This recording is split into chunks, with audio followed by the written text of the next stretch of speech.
So here we have a DeLonghi Nespresso machine, and we're going to get some usage instructions from my dad. He's going to show us how to use this. This is his machine, and we're going to use it with some Nespresso capsules, and he's also going to talk about his experience with these Vittoria capsules as well. They're compatible with Nespresso, and he's put a few through, so I'll hear about how that went as well.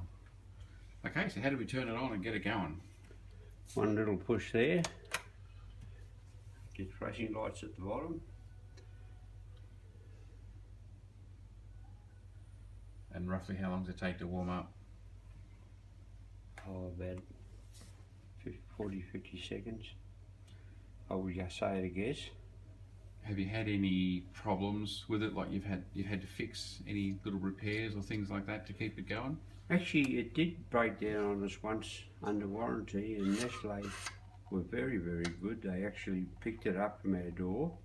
You mean Nespresso? Or Nestle? They make good chocolates. You have a chocolate coffee machine? It's a Nestle's product, but yes, Nespresso.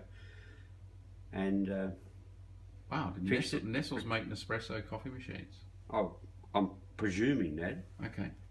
Wow. I think the word Nestle and Nespresso are from the same company. Okay. And they picked it up, took it back, repaired it, and delivered it back to our door, no cost at all, which I was very impressed with. Oh, that's excellent. Now these machines are reputedly really super easy to use. They are. Then you've got the milk frothing machine, which, and I find that if you add a bit of water to it, because to scrupulously clean it, because they can stick, you don't leave them dry. The little gadget you can see there is a magnet that spins when it's under power. Okay. And it actually froths the coffee. And when you empty it into the sink, yeah, make sure you don't tip it down the sink. no, you always turn it all the way around so the whole surface is wet. Oh, okay.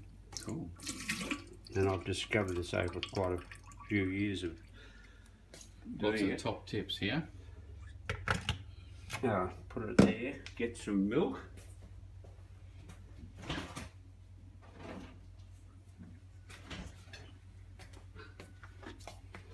There's a line that you have two lines, one for a small cup, one for a mug, which when we're working a mug, exactly to the line. Is this Nespresso, this milk spinner? Yes, that came with the machine. Okay.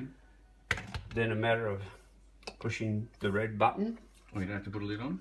No. Well, some say do. I've found it better not to. Always have the lid on when it's sitting for hygiene purposes. There you go. So that'll heat and froth and spin up the milk, will it?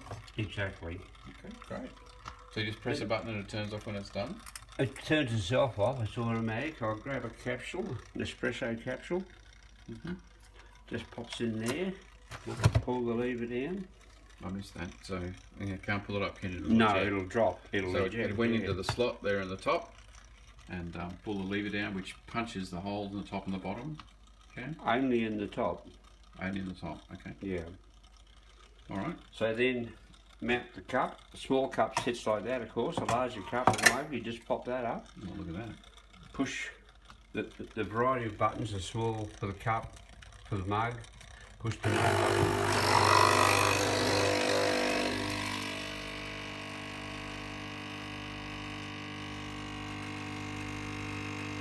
Okay, good creme there.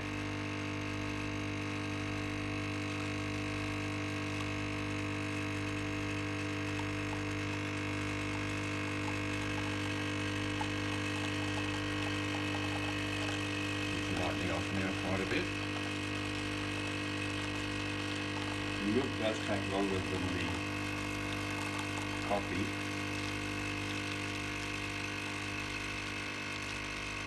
So wetting the sides of the milk, that makes it spin better, does it? No, it just makes it easier to clean afterwards. Okay. And stay clean. Yep, cool. Okay, that's done. It's turned itself off. It's run quite a bit of coffee into there. Looking good. Now, I've used a Nespresso machine in Germany when I was there and it had a steamer built into the side, but it was really, really difficult to clean. So this looks like it's a lot easier to clean. All right. I'll usually add a little bit more, which you can do if you like, or leave if you like. We have to push it off and on with the button, or Okay. it'll do a full cycle. Now I use the small button for that. Okay, so you can control it like a manual machine as well by Yes. pressing the button off. You don't have to wait for it to end. Resume. I like this. Now it just flips up out of Yeah. the way for a bigger cup. And that That's awesome. holds the water. If you pull it out, you can see. Oh, I'll put, then you lift the handle. The capsule drops into the base. So let's have a look at the holes in the capture. So if there's only a hole in the top, how did... Oh, that's hot. It's multiple holes. Oh, it does have top and bottom. It's punched holes in a grid in the top, and it's pumped it through. So we're going to have a look inside this Nescafe capsule to see what's inside. It's been punched open on the front there. We've got just little crimp marks where it's held it. So we're going to have a look inside. I'll take this off to start with. Aluminium foil, it looks like. I have a feeling with the smaller one you have to cap it because it will Here we go. splash. So that's just, Yeah. it's quite thin aluminium foil actually across the top. There's the coffee, see if there's anything inside. I'll dig that out. Making a bit of a mess here.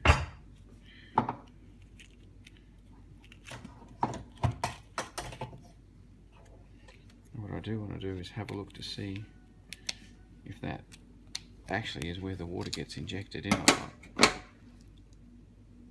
Yeah, there's one hole I can see.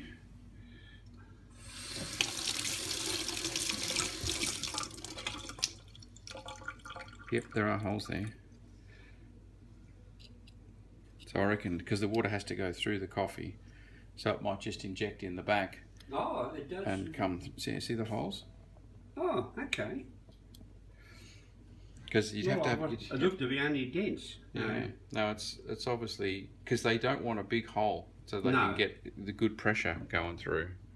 So there'd be a whole lot of science, and that's why it'd be really hard to get a compatible capsule to get the puncture right. So there you go. That's what's inside.